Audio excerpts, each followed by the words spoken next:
Media के माध्यम से जो जानकारी मिली है वो अत्यंत हृदय विदारक दुखद है।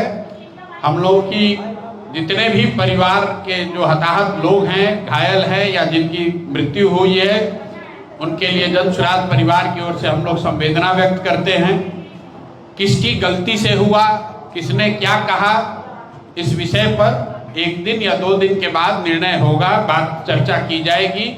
जहां तक सरकार और स्वास्थ्य मंत्री की बात है तो ये कोई पहली ऐसी घटना नहीं है। चुनाव के बाद आपकी जानकारी के लिए बता दें, चुनाव के बाद 50 से ज़्यादा बिहार के नवयुवक देश के अन्य राज्यों में काम करते हुए उनकी मृत्यु हुई है।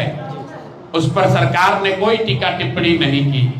नीट की छात्रा के साथ रेप और मर्डर हुआ, उस पर भी सरकार ने टीका टिप्पणी नहीं की।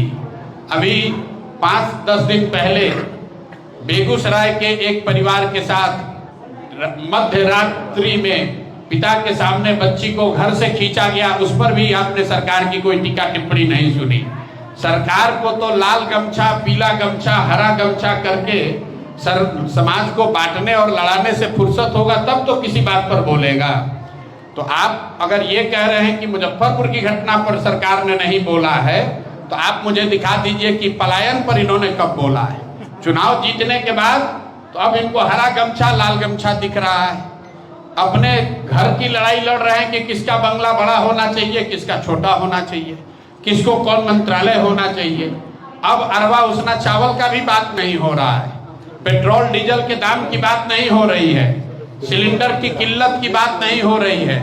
अभी रोपनी शुरू होगा, गांव में खाद नहीं मिलने वाला है, उस पर चर्चा नहीं होगी, क्योंकि आपको वोट आपसे ले लिया गया।